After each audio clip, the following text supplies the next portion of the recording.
Good evening, folks. My name is Hakeem Segas. I am an AI and digital marketing consultant with Rhino Media Consulting. We have a discussion tonight with one of talented entrepreneur, and our topic tonight will be how our business is navigating the new digital landscape. Our guest this evening is the multi-talented Luna Pearl. She is a FAA certified drone pilot, operator, and instructor, a commercial photographer, and podcast producer. Luna, it was great meeting you at the Small Business Expo, and thank you for agreeing to do this interview with us. I'm Luna Pearl, and I'm a self-taught, just all-around camera person. And I started in photography, so I made my way over to drone services. So what inspired you to get into drones and technology? I was actually introduced to drones through a family friend, and I was pretty much instantly hooked. Once I saw what drone can do, I got to get me one of those. And I actually got the very same model within a year. What background did you have, or what influenced you to get involved in drones besides companions and friends? I started in a very different field. I was in banking and insurance prior to media and entertainment. And it wasn't for me. That's where I started my career after college, was in the banking fields. And after being in the finance world for more than 12 years, it's time for a switch up. I was trying to figure out what to do because I can't stay here. I realized that money is great, but if you're not happy with what you're doing, if you're not passionate about what you're doing, it's going to greatly influence not only your life looks and your future. I have to make some very different choices and pick something that I'm going to. So I started doing photography based off of recommendations. People thought my photos were really good. I took pictures for a family friend's baptism or christening, and they were like, "Oh, these are so good. You should do this." And the light bulb went off, and I was like, "Yes, photography." Something that I've loved for a very long time. I was a hobbyist in my teens, and it just kind of like evolved from there. So yeah, actually, it's a wild story. Actually, when I started photography, it was mostly like events, family, because you get started basically in the circles that you know best. And Sure. I ended up working with one of my old coworkers on a project that he hired me for photos for.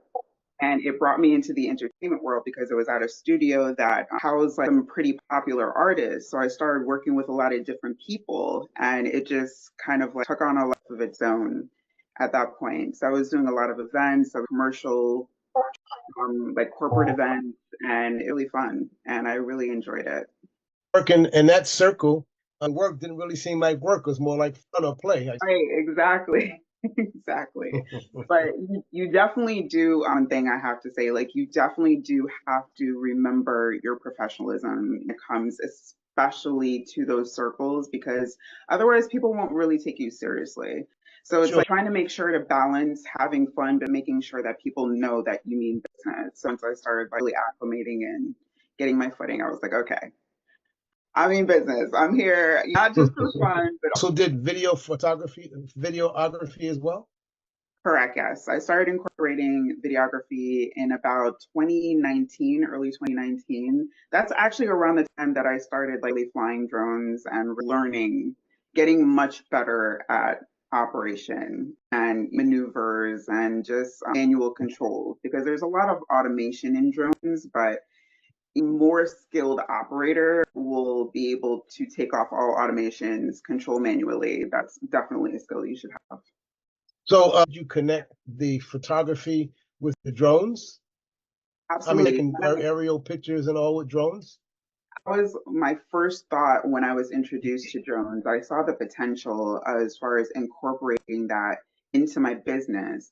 At the time, I had no idea it was necessary to be a commercially certified drone operator, but I found out you have to take the test, you have to develop your skills. So once I got all that figured out, I was like, okay.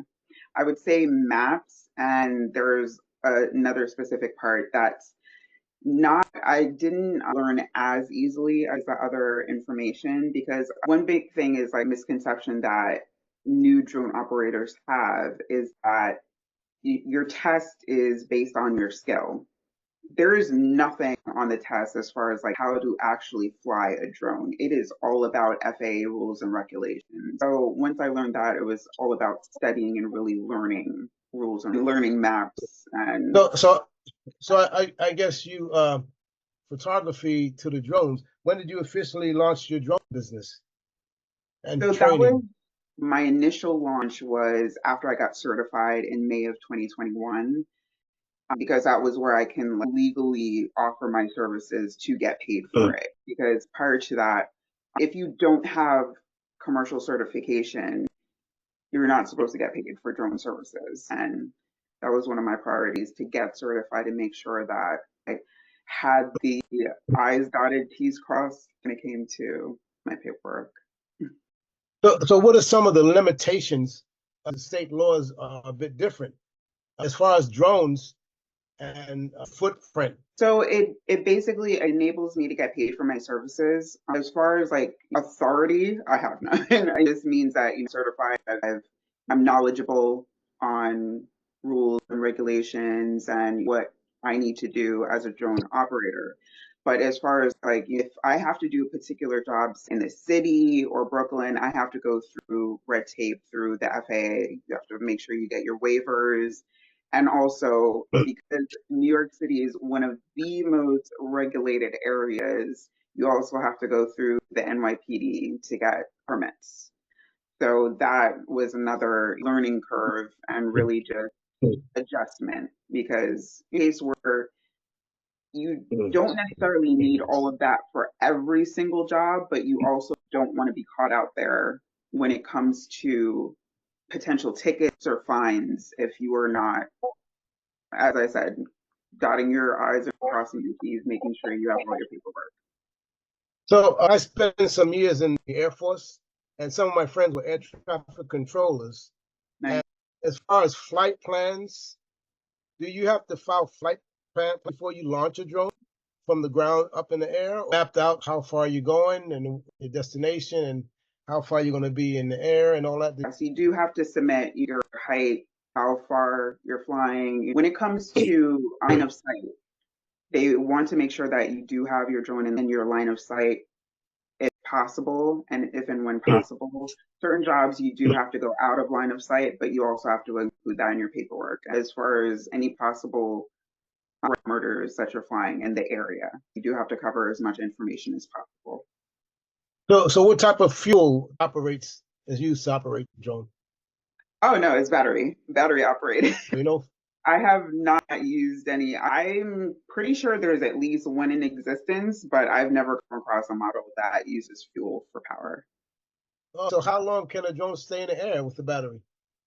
Well, typically the drones have short battery lives, so you have to have multiple batteries.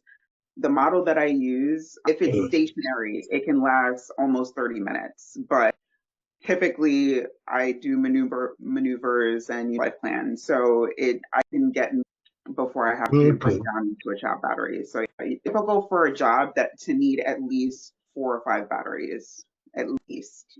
More is preferable. So how did you land your first client for training? So it was actually cold calling real estate agents around Staten Island because that's where I'm based.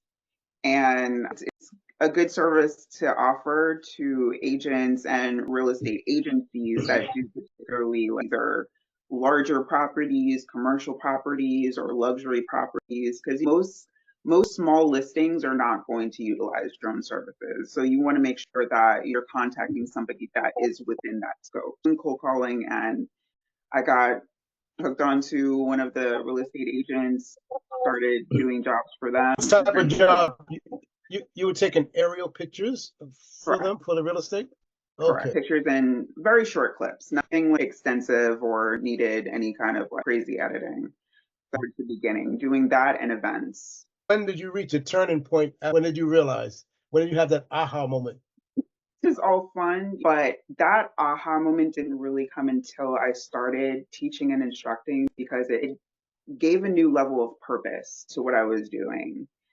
not only can I have fun doing this, get paid, I love what I'm doing, but also teaching the next generation that you can do this too. And you can do something that is also fun and doesn't make you miserable 8 hours a day if that's your work schedule, but it's very flexible. The life of a drone instructor, drone operator is not your typical 9 to 5 usually. You have varied hours, and depending on like, an instructor, what your class schedule is, it can vary from month to month or season to season. So it's given me a lot of flexibility and a lot of like just ways to see like beyond what was possible before. Coming from a corporate world or that 9 to 5 world, it was very, very different. Something that I acclimated to. I can imagine. So Yeah. I love it. It brought purpose to my life. How have drone technology changed since you started? You said 2022? 21 is when I got certified. I started flying around like 2018. Definitely the size of the drones. When I first started, my first model was pretty decent size. It was one of the Phantom, DJI Phantom models that I consider kind of a dinosaur now. So the drones have gotten a lot more portable since then, and also the camera quality in the more affordable commercial drones has improved a lot. You get pretty great quality footage without breaking your entire bank account. Now, there's a lot of areas when it comes to drone technology, and I don't really explore those other areas yet. I'm pretty sure across the board, drones have the last like 7 to 10 years have evolved when it comes to photographers, videographers, and people that do it for the love of media. Tell me this. Now I know drones. They use drones in war, right? What are the Military, differences? right? Your use primarily is photography, right? Correct. Yes. Space of war.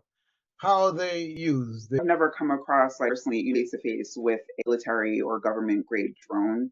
They are very different from consumer models.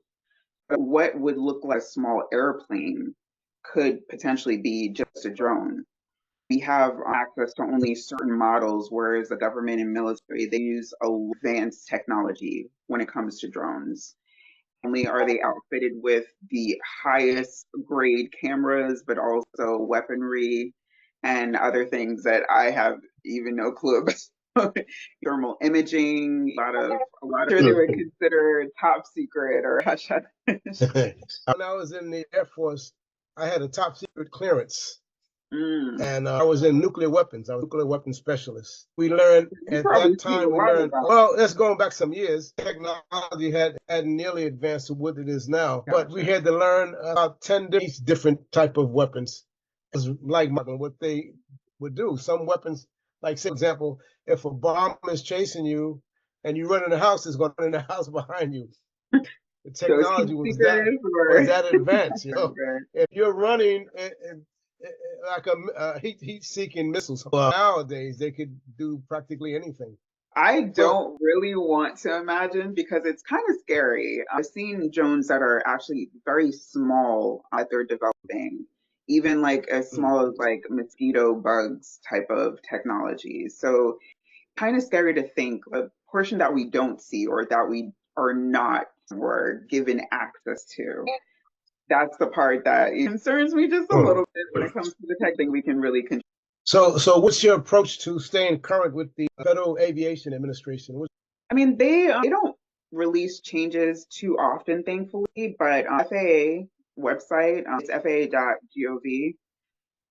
I have alerts, so anytime anything important or necessary information when it comes to my process and my career comes out, you can stay updated and informed. Other areas require different technology and different information, so I try to keep what I take in and what I absorb confined to what I need versus everything that's going on. It's a lot out there. Yeah. I'm sure the knowledge pool is very vast. Yes.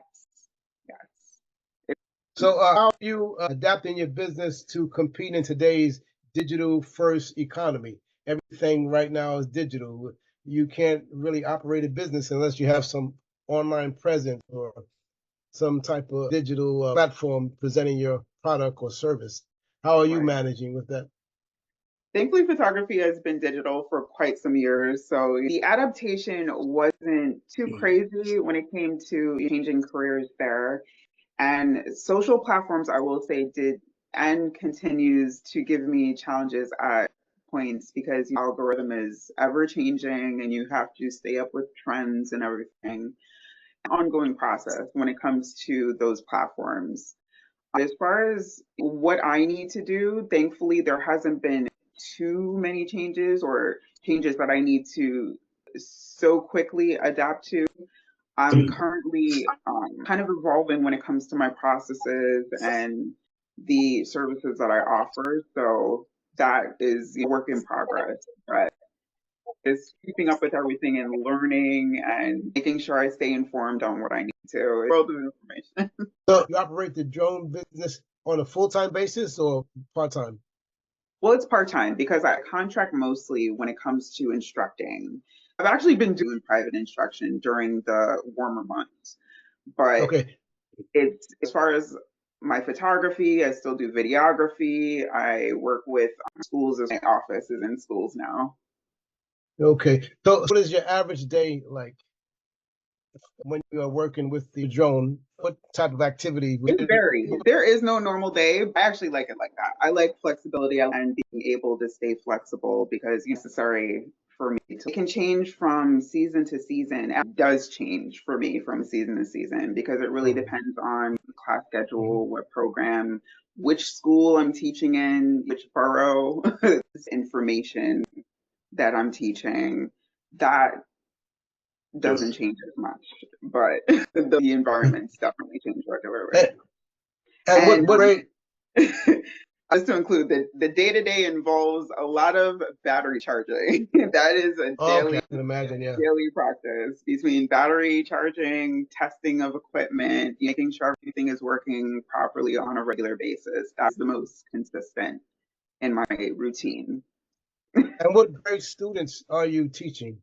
High Currently, school, middle school? currently grade school, so about third between third and fifth grade. Oh, And wow. yeah, I have taught Wow. high school students because I've done certification courses and also flight lessons when I school, but that's not as frequent as grade school programs. But yeah, it's mostly grade school. So do you have any online type training, or everything is out in the field? Everything is out hands-on.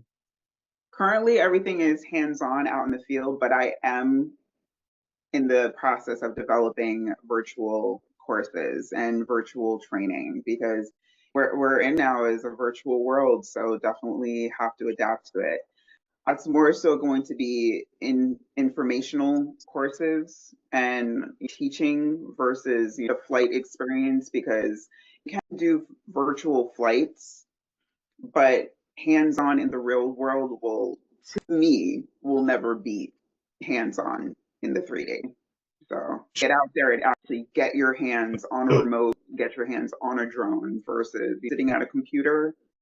No comparison for me. You seen you are active on LinkedIn, on Instagram. Do you have a website as well, or are you planning to put one together? I do actually currently have a website that I don't use on the broader sense. I use it more so for specific links to my portfolio for references to previous work.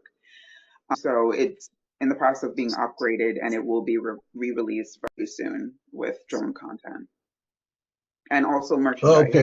All right. So the objective of your website, once you get it fully up operational, would it be to primarily sell or just to showcase your other work, or what would be the primary focus? It would be a mixture of both because my services, all of my services will be included links to showcase some previous work of those services. So yeah, it's going to be a mixture of both as far as the focus for the website. Okay. So AI, are you using any AI tools in your process of the business, in the operation of your business? Well, I would say the tool I use most frequently is probably ChatGPT when it comes to my workflow. I'm learning AI on other platforms. because I'm an 80s baby. When it comes to technology, I fully recognize its importance and you staying up to date, but it's a point where up until maybe a few years ago, I was mostly like hands-on, word of mouth, primed into the technology aspects. But slowly but surely, I'm getting on that track and fully integrating a more AI-friendly service and interface when it comes to my work. So what did you think about the chatbot that I showed you guys at the expo? It was great. Like, it's not a surprise to me because I know technology is amazing in its own way. It's just a matter of like how realistic an AI bot can sound and how it can learn us and respond from that learning is what still amazes me and just kind of creeps me out. But Yeah, it is very otherworldly. When it comes to a lot of aspects. It's amazing. It's just a matter of I just wish that will regulations come out as far as like having to specifically label something as AI versus anything else because it's getting to the point now where it's very hard to tell the difference between that's AI. true. There's pros and issues sometimes for content and media creators. It's kind of like a competition. I don't feel like I'm in competition because it's really, you can't compete with organic, but in the grand scheme of things, I'm sure they will try. Yeah. Well, you have tools to detect if it's a person in the reading and also in dialogue and film. It's like a meter. They just check to see what is the source of the information.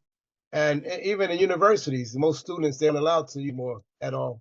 And all the papers submitted checked for AI. If it's AI, you're going to get the tossed out of the class.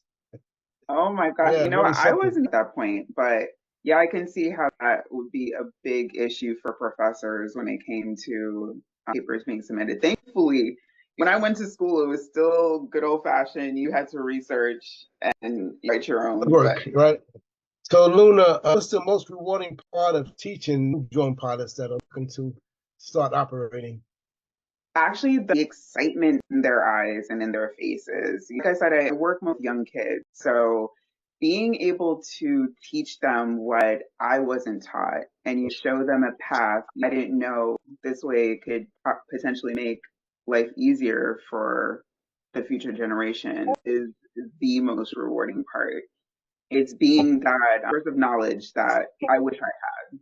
So yeah. What is one of the most misconceptions that new drone operators have when they enter the field? I think the biggest misconception is that you're never going to crash, you're never going to have accidents or technical issues, that you're never going to run out of batteries or, it's overlooking. A lot of new pilots overlook certain aspects that more seasoned operators are like, okay, yeah, I got to make sure that this checklist is complete because actually they do teach us that you should have a pre-flight checklist, but some newer pilots may, as they're learning, not have everything on that checklist that they should because they're just not either with everything yet. That, and I'd say when it comes to taking the tests, because I've had to tell more than a few new operators this, not look for how many hours you spent flying an actual drone to count when it comes towards that exam because none of your questions are going to reflect that. Potential operators that are trying to get certified, they've failed their exam thinking that they would be able to get away with just learning some of it versus trying to take in as much information as possible. Okay. Someone wanted to enter the field. So I would say to pick which area interests you the most. Like, really do your research. When it comes to drones, the first thing that people see is you flying them, being a drone operator. But there's so many other aspects. Drone technology requires technicians and teachers. Don't just set your sights on learning how to fly. The quicker you can pick a niche is the quicker you can learn as many skills as you need to for that niche and get paid more because a lot of new operators can say, oh, they like this, they like doing that, they like working in this part of the industry. but it gets kind of tiring after a while trying to do everything. So learn as much as possible. Definitely keep your mind open, but try to pick a niche as possible or in a particular area. This way you can get your skills set up as quick as possible. But that's funny you say that. All of the entrepreneurs that I've interviewed recently, they say the same thing. Pick a niche Yeah. that you could concentrate on instead of trying to be everything to everyone. Yeah, to So, learn sure, more of than course. one. So. So, I want to tell you, people find you if they want to connect with you for your services. So currently, until my website is completely up and running, I can be found on Instagram as well as YouTube and also LinkedIn.